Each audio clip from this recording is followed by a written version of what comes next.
Look, I get the internet theories. If you spend more than 5 minutes scrolling through prophecy TikTok, diving into obscure Reddit threads, or watching deep dive YouTube essays, you will find endless content trying to connect Donald Trump to the end of the world. People love pointing out what they call clues. They look at real estate addresses like 666 Fifth Avenue. They analyze the geometry of his buildings. They parse every single public speech for hidden codes. And they look at the sheer, undeniable polarization surrounding his political career. It makes for incredibly clickable content. But if you actually put down the sensationalized internet commentary, close the social media apps, pick up the actual text, and read what the Book of Revelation and the Book of Daniel explicitly lay out, you run into a massive structural problem. Donald Trump physically, logistically, and behaviorally cannot be the Antichrist. Let's look at the actual job description of the biblical beast. Because when you compare the text to reality, the math simply doesn't add up. Let's start with the first major prerequisite: absolute, flawless global authority.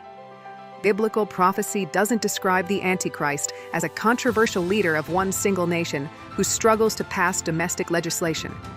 The text describes the beast as a figure who commands total, unquestioned authority over every single nation, language, tribe, and tongue on the face of the earth. We are talking about a level of global centralization that humanity has never successfully achieved. According to the text, this figure manages to completely dissolve national sovereignty to create a unified world power. Now, look at the actual reality of our current political landscape.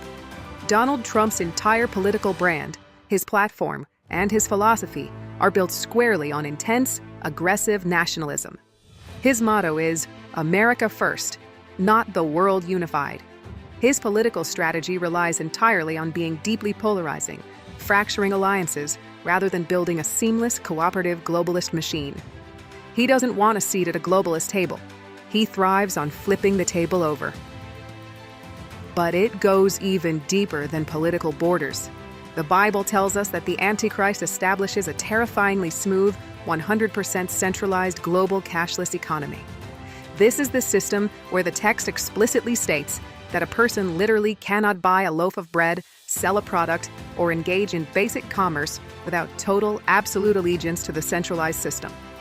It requires a level of strict administrative perfection, airtight data tracking, and universal institutional compliance across the entire planet.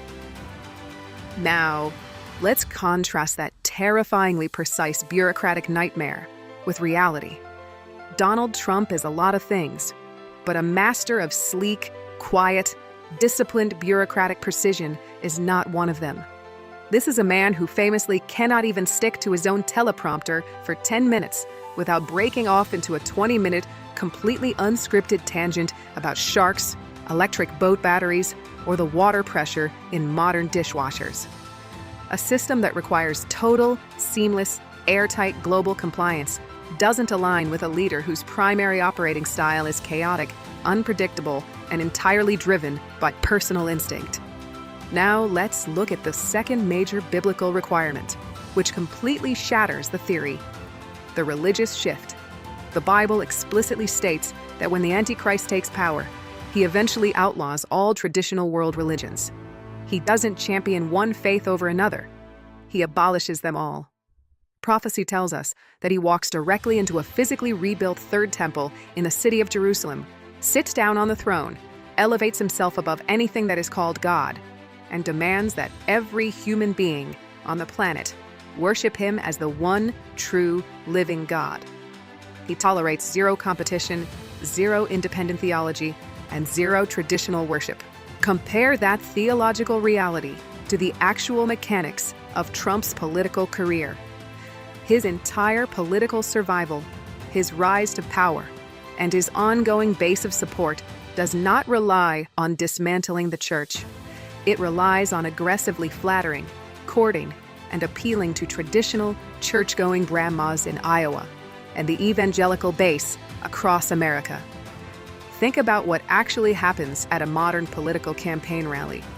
Trump stands on stage, praises the Bible, holds it up for the cameras, calls it his favorite book, and literally signs copies of it for cheering supporters.